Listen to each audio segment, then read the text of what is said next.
Hey everyone, welcome to another episode of the Dan and Joe Sports Show. As always, I'm Dan. And I'm Joe.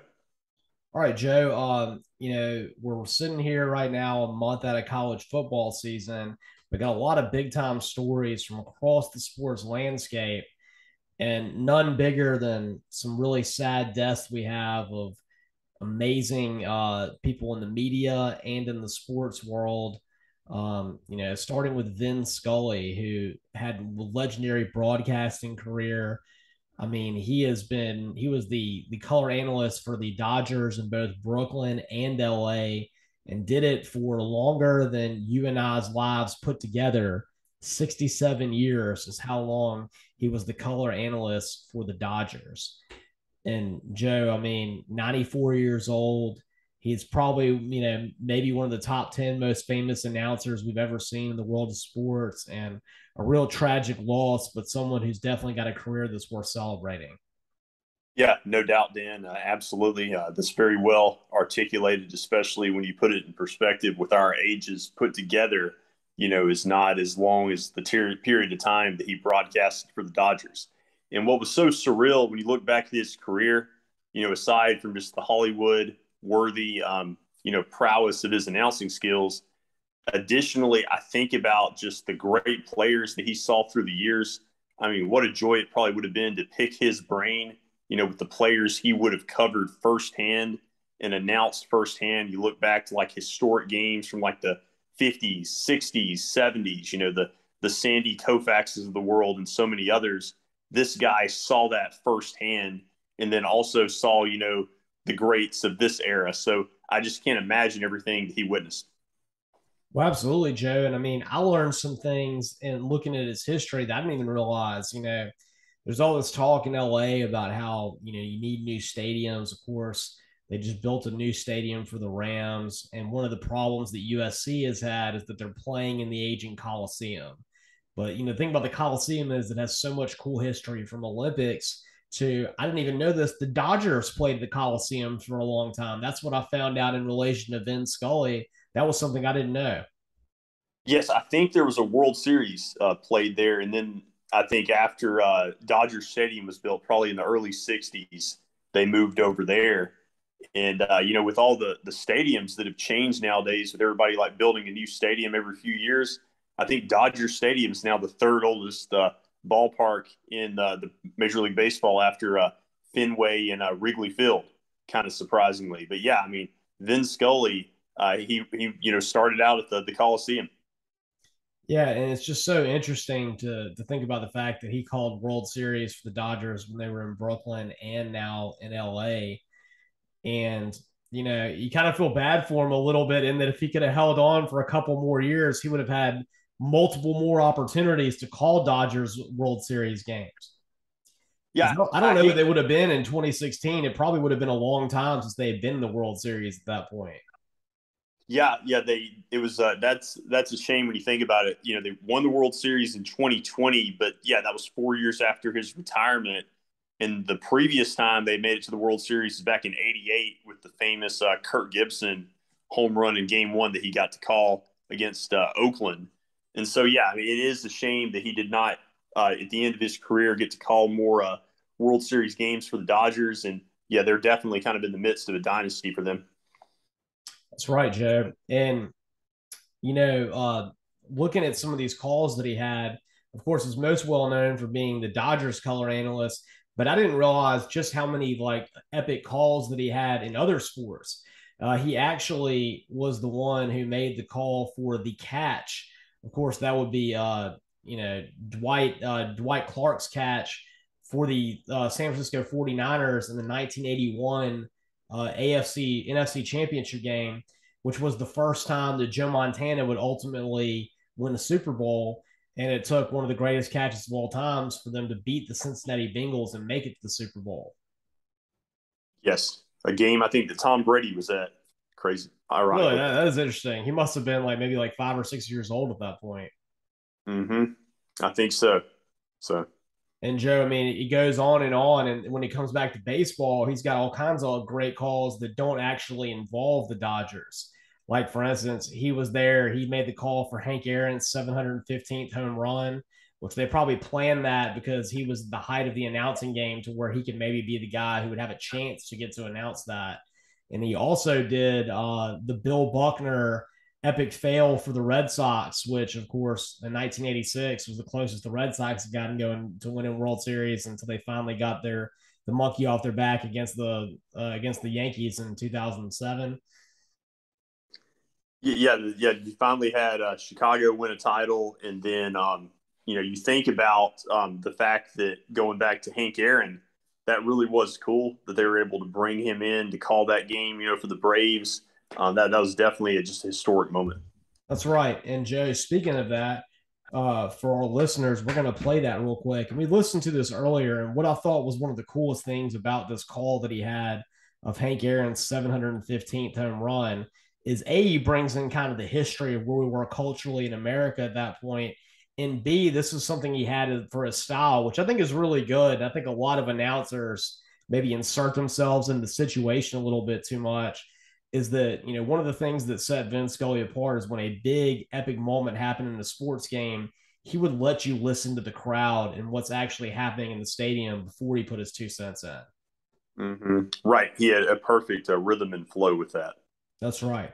And now this, for everyone, is Vin Scully calling Hank Aaron's 715th home run, which of course broke Babe Ruth's record, which no one thought was possible to be broken. And of course, I love this because Hank Aaron is the hero of my hometown of Mobile, Alabama. And here's Vin Scully calling Hank Aaron's 715th home run. Aaron waiting, outfield deep and straight away. Fastball is a high.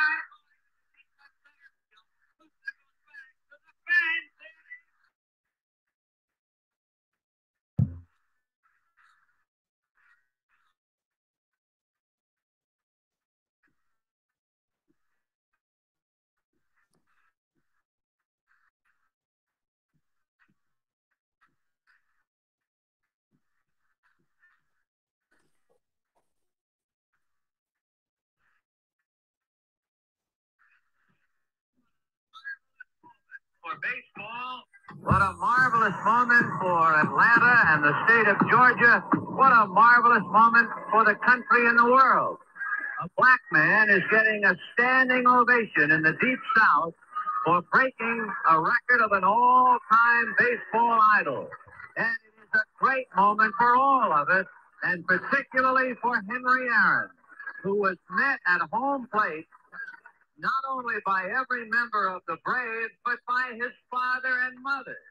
He threw his arms around his father, and as he left the home plate area, his mother came running across the grass, threw arms around his neck, kissed him for all she was worth. So you can see there, I mean, he had a great voice and, like I said, a real great recognition for the moment with the way that he would wait and kind of allow everything to happen. You can hear the fireworks in the background. You can hear the chants of everyone. And then, like I said, when it brings it in, I really loved the way that he put that out there. Like, this is a great moment in the Deep South. This is a great moment in the United States and a great sporting, moment internationally. And it was just, I thought that was really, it almost makes you want to cry. It was such a good call. Yeah, no, just phenomenal. Absolutely. So really, really tough loss right there. And I mean, with what we do, it always is harder for me when you have a great announcer die. Like, I remember one of the saddest I've been was when Keith Jackson died. And so I definitely, understand that. And what's even more interesting, when I was looking at that video on YouTube, um, the person who posted it right after Hank Aaron died. It's kind of a tribute to him. And of course, that happened a year ago. And now you're thinking about the two main components of this. Hank Aaron and Vin Scully are now no longer with us. That's right. That's right. That's really crazy to think about.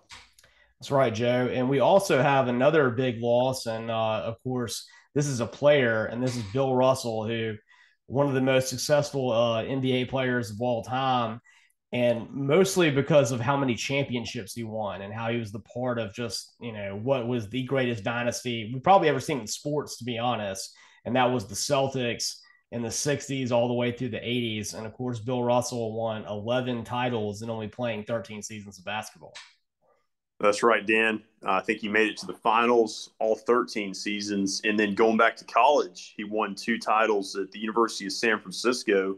And, that it's not like he wanted it at Kentucky, or UConn. Winning at San Francisco is definitely just kind of speaks volumes. And I looked back today and I'd forgotten that Casey Jones, who would later go on to coach the Celtics in the 80s and play for them, he, of course, was a teammate with Bill Russell in college at San Francisco as well, Hmm. with part of those championship teams. So kind of see the full circle there. Another thing I remembered, I could not believe thinking about it, the recollection that Bill Russell was not even drafted number one overall coming out of college. He was drafted second overall, and I can't even remember the player that was drafted first, but the Sacramento Kings franchise at the time, I think they were the Rochester Royals. They had the number one pick, and I thought it pretty much sums up how they still, pretty much failed to draft today. The fact that they passed on Bill Russell of all people. I mean, the Kings had that very brief period of time when they had Chris Webber when they were relevant, and then for a second, I'm trying to think of the name of the guy that was from Kentucky. It's from Mobile. Was a really Oh, good center. DeMarcus Cousins. DeMarcus Cousins had him good for a couple of years, but really the Kings for the largest part of their tenure in the NFL and NBA have been one of the worst franchises in the NBA. Yeah, longest current drought as far as an NBA team making the playoffs, and so that kind of sums up that ineptitude there. But Bill Russell was also surprisingly not drafted by the Celtics. He was drafted by the Hawks, I saw, and then traded to the Celtics for a player that was currently one of the better players for the Celtics at the time. But when I look back, though, Dan, at Bill Russell's career, you summed it up well because we think of him as the ultimate champion. We think of him as a part of the Celtics dynasty. You got trophies named after him now with the NBA Finals MVP. But the other thing about his career is just the statistics. He wasn't known as much as a scorer. He's a guy that maybe wasn't going to get quite 20 points a game, but his rebounding ability and defensive prowess just otherworldly. Like he averaged, I think, throughout his career, like seasons where he averaged over 22 rebounds per game. I think in the NBA Finals in his career, he averaged over 24 rebounds per game. Just numbers that we haven't seen outside of like a Wilt Chamberlain. Well, I mean, that's what you got to do to win that many championships is elevate your game to the highest level when you're playing in the championships. And showing that jump right there in 2 rebounds per game, that's pretty sizable. Yes, yes. And, I would think about it every year how lucky we were to have him, in the sports world as long as we were. Like I can remember up until just a few years ago, he would present the NBA Finals MVP trophy to the winner. And I was like, how cool is it? Did you get to see somebody that's such a legend, in real life, handing out a trophy that's named after them? That's right. I mean, I remember it was a really cool moment when, of course, the Celtics are a franchise that's won all those NBA titles, but really since that time, they've had brief periods where they were good, but couldn't really. They only won that one championship when they had Paul Pierce, Ray Allen, and Kevin Garnett. But seeing him give the trophy to Paul Pierce, Kevin Garnett, and Ray Allen was really neat to me because they were all players that were journeyman players that had been fantastic, but had always been the star player on their own team and had never won a championship. And then they put them all together and they got that championship for the Celtics for them to win their first championship since the 1980s. And, getting to have that moment, seeing Bill Russell give them all that well earned first NBA title was kind of cool. No, that's certainly a good point. Like that was like a title I think that meant so much to Celtics fans, and they kind of felt like almost like a normal franchise. They you got to see the jubilation from their fans then, almost like they were winning a title for the first time. Whereas with their dynasty years, it was almost like you almost take it for granted. Exactly. I mean, the people think about the Patriots being a dynasty, but they're nowhere near on the level of what we saw with the Celtics in the 60s, 70s, and early 80s. So, I mean, Mm-hmm. it's kind of interesting to see how long it's been. And then, of course, this season they lost in the NBA Finals, and this was going to be the first time they had won since the Paul Pierce team. And, definitely it doesn't happen near as often as it used to for Hmm. But it's really another thing I would say. You look at the fact that both L.A. and Boston, ironically, have lost such a legend in the same week. Yeah, that is interesting right there because they're so, of course, inexplicably twined when you think about the Lakers and the Celtics rivalry that really like started in the 80s with, of course, Magic Johnson and Larry Bird. For you to see this with, right now, of course, their best franchises right now, the Celtics coming off, of course, a championship finals appearance. They didn't win, but they made the NBA finals. And then, of course, the Dodgers coming off having won a World Series a couple years ago and being the most talented team, I think, in baseball over the last 4 seasons. Yeah, they've been really good. Have a good chance to make it back this year. All right, Joe. Speaking of a team that has not been talented, and in fact, there were a lot of allegations they were losing games on purpose to become more talented. The Miami Dolphins. This is a crazy story right now with their owner being suspended for the first 6 games of the season, fined $1.5 million, and them losing draft picks, a first round draft pick in 2023 and a third round draft pick in 2024 for tampering. And this is a strange story to me because, I mean, in my mind, I feel like, it would have been a much bigger deal to me if we found out that they were, in fact, losing games on purpose. But apparently, these allegations, well, what they found stems from the fact that in 2019, when Tom Brady was still a member of the Patriots, they contacted him while he was under contract with the Patriots to try and get him to join the Dolphins. And apparently in 2021, they again contacted him, this time when he was under contract with the Bucks as their quarterback. And then it also turns out that they in 2021 they also contacted New Orleans Saints former coach Sean Payton to see if he would coach the Dolphins, I guess, in some kind of package deal with Tom Brady. Hmm. That's right, Dan. And a lot of reactions to this story, kind of like we were talking about before the show. You wonder about with tampering, like how do you really define tampering now? Because I feel like every time a player's traded or like there's a new signing in the NFL, in the opening press conference, you always hear the same rhetoric. It's like, oh, this head coach or this current player on this new team, they reached out to me. They called Mm, me every day, they FaceTime me every day, texted me, and that undoubtedly happens while that player was on another team, and yeah. you never see any penalty there for something like that happening. You kind of just interpret it as just part of how the league exists as a professional sport and as a business. And so I was really surprised to see the Dolphins penalized and still trying to figure out, as we were jokingly saying, what it really means for an owner to be suspended. Yeah, I mean, we were talking about this. Does that mean you don't get to sit in the press box? You don't get to sit up there and smoke your cigars and drink your $100 glasses of scotch up there while you're looking down at everybody for 6 games? Does it mean you can't attend the stadium? Does it mean you're not allowed to go be on the grounds of the Miami Dolphins for 6 games? What does suspended mean for an owner? Yeah, yeah. Can you not talk to the team? Do any front office business? I don't know. Is And Roger so, Goodell going to personally check your email to see that you didn't send any emails that are official Dolphins business for the first 6 weeks of the season? I mean, yeah, it gets borderline ridiculous when you nitpick it. And so I'm still trying to figure that out. And then the other side story to this is losing the first round draft pick and the future third round pick. Like, that's not, just a slap on the wrist, because the Dolphins sacrificed so many future picks in their trade with the Chiefs to get Tyreek Hill. And so I'd have to look back at all they gave up. They may go 4 or 5 years without a first round pick, it seems like. yeah, it's crazy, Joe. And I wonder in my mind, I'm a little bit conspiratorial when I think about the way stories are released and how they did it.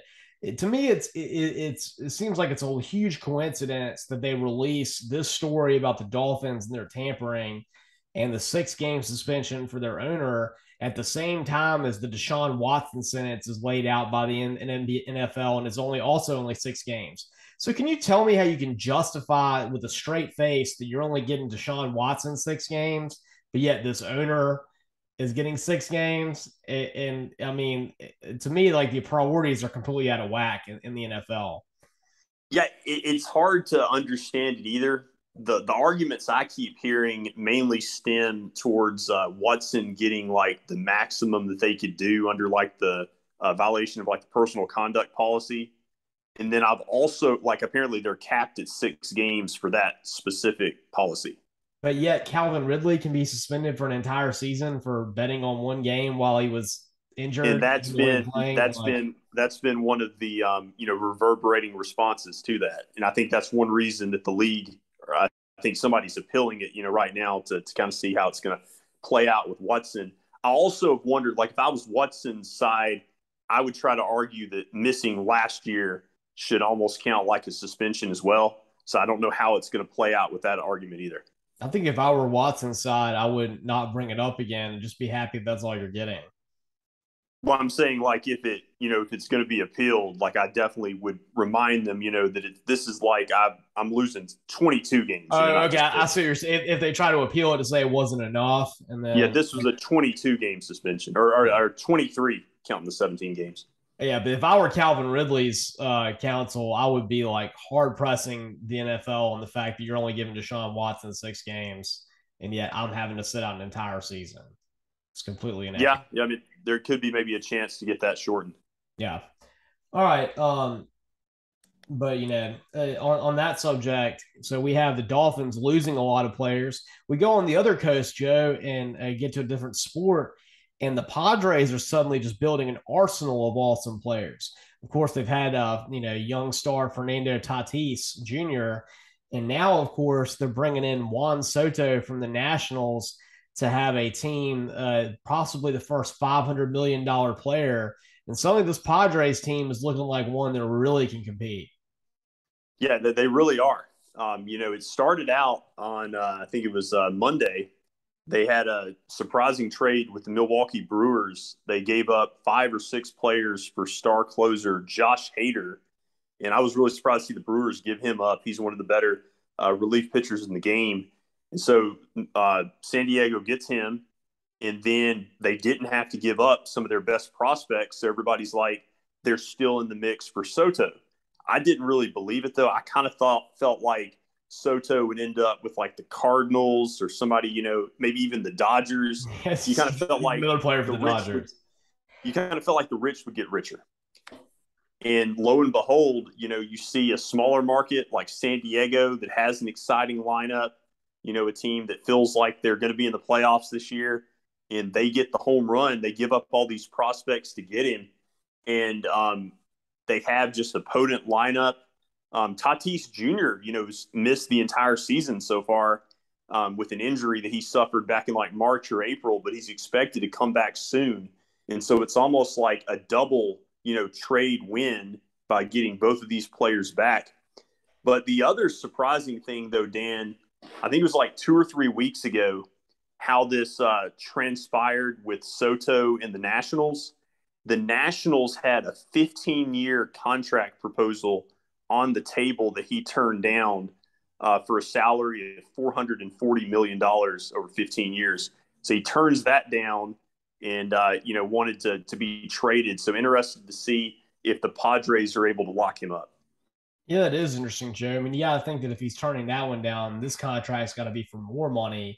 One would assume, unless he has some kind of deep-seated problems with the Nationals, which maybe that's what it is. But you would definitely Yeah. think it's going to be for a lot more money.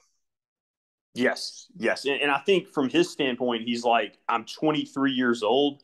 If I sign a 15-year deal, that's it for me. Yeah. And he's hoping the market will reset in maybe a $440 million contract over time. Maybe he can get 600 or 700 million. With everything resetting, and so I think that's what he's banking on. We'll see if that gamble pays off. But it's been a crazy fall from grace for the Nationals the last couple of years. Kind of reminds me of how the Marlins used to have those fire sales, trading all these players after a championship recently. Yeah, because it was interesting because the Nationals, they had some good teams, and then all of a sudden they come out of the wild card and win that one World Series. And ever since then, they've been getting rid of all their best players, and they haven't even come close to doing anything. Yeah, they've just disappeared. Like it reminds me so much, Dan, of Miguel Cabrera being traded from the Marlins to the Tigers. I think he was also like about the same age that Soto is now. So, like, you just don't see a team. Usually you build around a 23-year-old. Yeah. You're not trading like a 23-year-old. So the Padres definitely profited from that. That's right, Joe. And you think about it, this time right after the All-Star break is when the World Series teams are built. I mean, you'll see teams that are middling teams in Major League Baseball that when they have this opportunity right after the All-Star break to add the key pieces they have, they get on a run. Just look at the Braves last year. I mean, Jock Peterson, that was somebody that got added right after the All-Star break. And you can go on and on. There were multiple other players they had that made huge impacts on that team that were added right now. Yeah, I saw a graphic. I think that 6 out of the last 7 champions in baseball have pulled off some type of trade around the deadline to bring in a key player.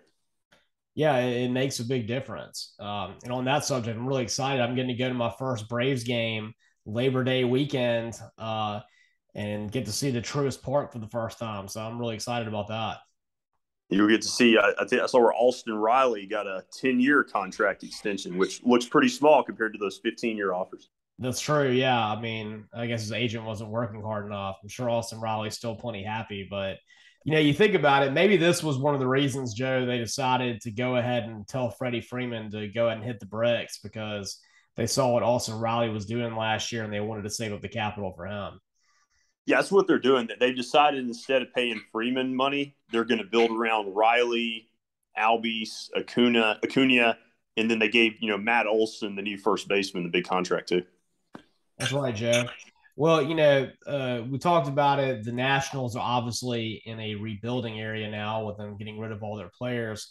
And Joe, one of the funniest quotes I think of this week, speaking of rebuilding, was Nick Saban talking about Alabama's football team last year not winning the national championship, losing multiple games, including to Texas A&M, which was his first loss to a assistant in Jimbo Fisher, and I guess the second one would have happened the same year with his loss to Kirby, and Nick Saban calling a national championship game appearance and loss a rebuilding season.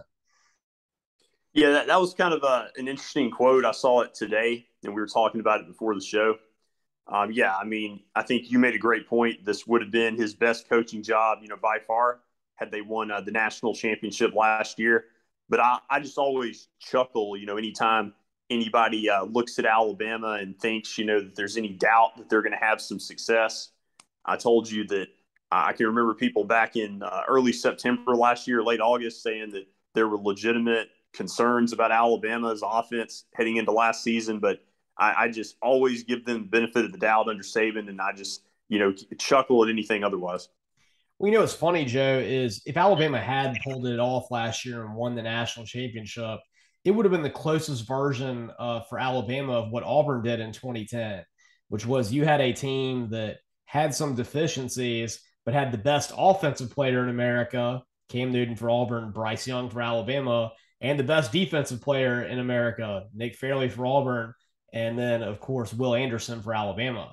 And so that was kind of like that. Now, of course, Alabama had John Mechie and of course all those really good receivers that they had. But still, I mean, they really did. It was a team that had two players that far outshone anyone else. But it definitely was not the most talented of Saban's teams, and I would say that probably his least talented team to make it as far as he did. And I really did think he did a very good coaching job, winning some games they probably should have lost against Auburn and against LSU. Yes, yes, yeah, and to qualify it, by their standards, it technically, I guess, was a rebuilding year. They just rebuilt through a 14-1 season. That's right, Joe. I mean, you think about it, he doesn't lose multiple games in a season that often. I mean, And you can define rebuilding like we always say rebuilding means that you maybe go like 7-5 and you're kind of like resurrecting yourself, but rebuilding literally really means a lot of times just getting new players and having to develop them. And if you have success, then that's ideal. yeah, I mean, and technically, when you think about it, it was rebuilding. All the players that he had, Jameson Williams, that's a new guy he's bringing in. There was a star transfer receiver from Ohio State. Bryce Young was someone that had been there, but didn't get to play that much. And that was his first season as a starter. Brian Robinson was a running back who had been there for a long time, but hadn't had a whole lot of chance to shine. And I think he's a good running back, but maybe in the Saban pantheon, maybe he's the least talented running back Alabama's ever had. That was the starter. I think you got an argument right there. You look at their defense. Will Anderson was really the only star on that defense. Now they had I thought they had a very good defense last year, but that's really most of that in my mind was how great Will Anderson was. Not the best secondary. And so there were definitely a lot of young players getting in there and getting experience. And that's what Saban meant by that. Yeah, yeah. Like as far as like the household names, there aren't like just the long list of players that you normally think about with Alabama teams. That's right, Joe. And, I'm sure that maybe a lot of people are going to make jokes about what Bruce Pearl says about his Auburn team this year, but certainly that's going to be a rebuilding project. All kinds of really new players across the board. Of course, they lost Walker Kessler, they lost Jabari Smith, and I got to see in action some of the replacements they had for it. Johan Trayor is going to be the replacement for Jabari Smith, a really good small forward who can also handle the ball. And then, of course, Johnny Broome, who's going to be the new inside man, defensive player of the year from the OVC and Morehead State, going to replace all Walker Kessler's blocks and rebounding ability. And right now, I got to see Auburn in a really great, advertisement for their program, going to Israel to take on some of the best teams that Israel has.